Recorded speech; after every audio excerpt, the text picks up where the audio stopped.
देश में इस समय चल रही है खबरें या तो दिल्ली बम ब्लास्ट की या फिर बिहार के चुनाव की।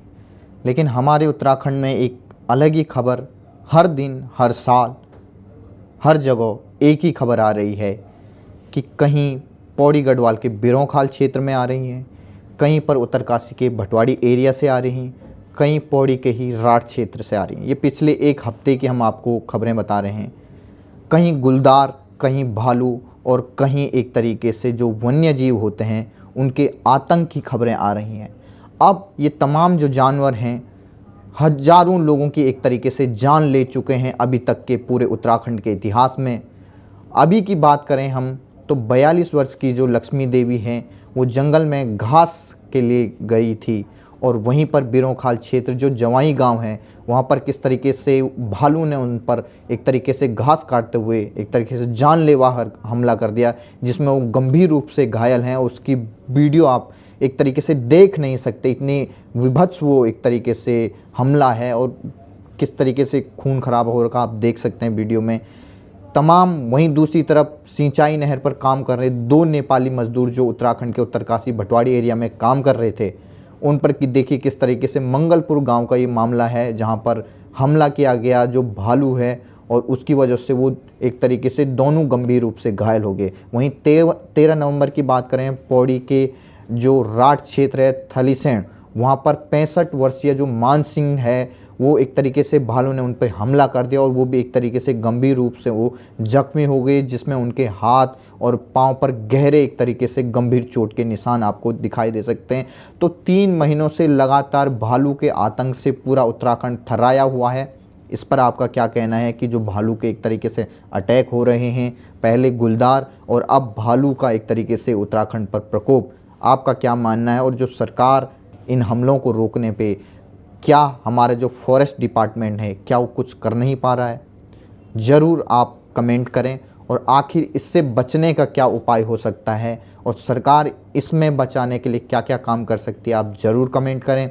वहीं अगर गुलदार से अगर हमलों की बात करें हम तो 13 नवंबर को पौड़ी के पोखड़ा ब्लॉक है जो वहाँ पर बगड़ी बाड़ गांव है, वहाँ पर एक तरीके से 65 वर्षीय जो रानी देवी है वो घास काटने गई थी, जिस पर गुलदार ने हमला कर दिया और एक तरीके से उनके शव को छत विच्छत कर दिया और उनको मौत के घाट उतार दिया।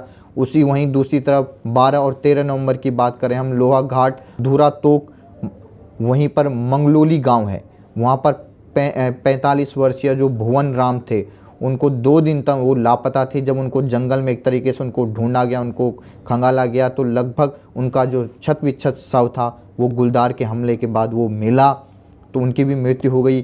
15 नवंबर को पौड़ी के ही चौबट्टा खाल घंडियाल एरिया में आप तो एक महिला थी, उन पर गुलदार ने हमला कर दिया और उनको खींचने की कोशिश की, लेकिन जो ग्रामवासी हैं उनके बीच बचाव करने और हंगामा करने की वजह से वो गुलदार एक तरीके से गले पर दांत गड़ाने के बाद गुलदार वहाँ से भाग गया। तो और 18 नवंबर की बात करें, आज ही की बात करें हम तो चंपावत के लगभग चुईरानी एरिया में जो गुलदार था उसको एक तरीके से वन विभाग ने पिंजरे में कैद कर लिया, जिससे जो ग्रामवासी हैं उनको एक तरीके से राहत मिली।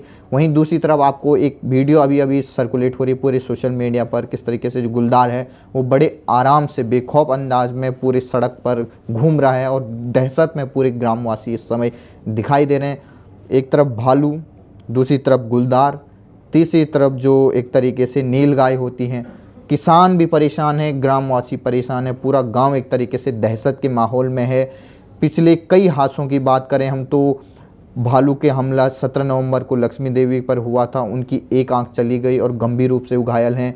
उत्तरकाशी में भालू का हमला हुआ 16 नवंबर को और 2 नेपाली उसमें गंभीर रूप से घायल हो गए। पौड़ी का ही मामला है, भालू का फिर से हमला हुआ 13 नवंबर को। मान सिंह जो 45 वर्षीय व्यक्ति थे उनके हाथ और पाँव में गंभीर रूप से चोट आ गई।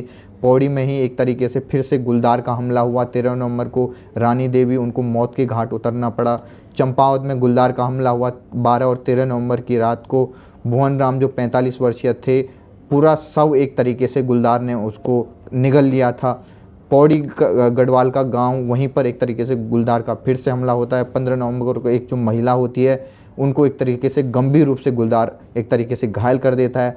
अगर पिछले 25 वर्षों का उत्तराखंड का इतिहास देखें तो लगभग 2000 से ज़्यादा भालू के द्वारा अटैक के मामले उत्तराखंड में आए। वहीं दूसरी तरफ जो गुलदार हैं उसको लगभग 2126 ऐसे मामले आए हैं पूरे उत्तराखंड में 25 वर्ष जब से उत्तराखंड अलग राज्य बना है।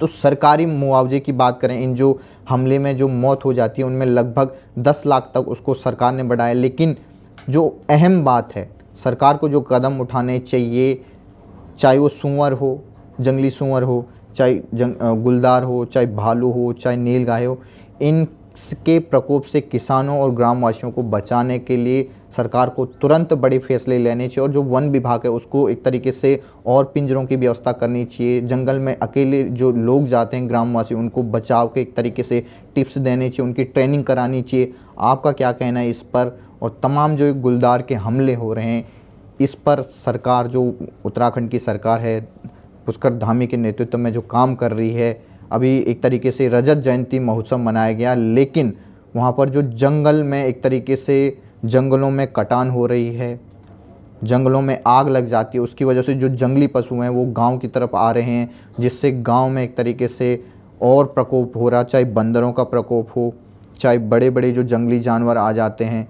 तो इनका एक तरीके से निपटारा होना ज़रूरी है। और जो ये दहशत हो रही है गुलदार और भालू की वजह से, इसका भी निपटारा जल्द से जल्द वहाँ की सरकार को करना चाहिए और वन विभाग को इस पर तुरंत कार्रवाई करनी चाहिए। जहाँ भी ऐसे जंगली जानवर दिखाई देते हैं वहाँ पर सरकार को तुरंत एक्शन में आना चाहिए। वेट नहीं करना चाहिए कि किसी की मौत हो जाए, कोई घायल हो जाए।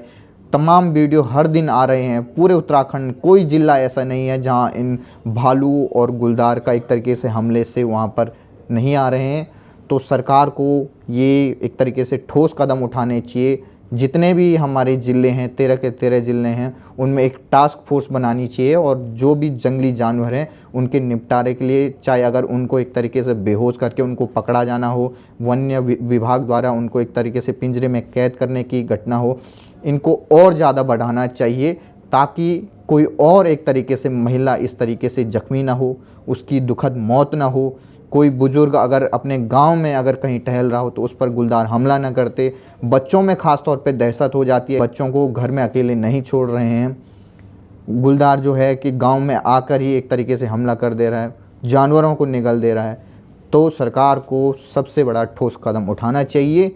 और भले इस समय दिल्ली का बम ब्लास्ट सुर्खियों में हो, भले बिहार का चुनाव का रिजल्ट सुर्खियों में हो, लेकिन उत्तराखंड अभी भी अपनी पुरानी समस्या से, जंगली जानवरों के प्रकोप से एक तरीके से जूझ रहा है। इस पर जल्द से जल्द सरकार को कोई बड़ा फैसला लेना चाहिए ताकि हमारे जो उत्तराखंड के पहाड़ी लोग हैं उनको अपनी जान का एक तरीके से जोखिम उनको और किसी से नहीं है, न किसी आतंकी से है, न किसी एक तरीके से किसी कानून व्यवस्था का डर है, लेकिन वहाँ पर जो एक तरीके से अघोषित जंगल राज, जो जंगली जानवरों का राज चल रहा है, उससे निजात दिलाने की सरकार को ठोस कदम उठाना चाहिए। आपका क्या कहना है इन जो खबरें आ रही हैं उत्तराखंड से जंगली जानवरों के आतंक की, इस पर क्या फैसला ले सकती है सरकार और क्या करना चाहिए ऐसे केस में जहां भी ऐसे गुलदार दिखाई देते हैं, जहां भी जंगली जानवर दिखाई देते हैं, जहां पर ऐसे हमले हो रहे हैं, वहां के लोगों को क्या करना चाहिए इन जंगली जानवरों के बचाव के लिए और सरकार अपनी तरफ से क्या कर सकती है? तमाम जो ऑर्गेनाइजेशन हैं, NGOs हैं, वन विभाग है, उनको क्या करना चाहिए? आप ज़रूर कमेंट बॉक्स में सुझाव दें।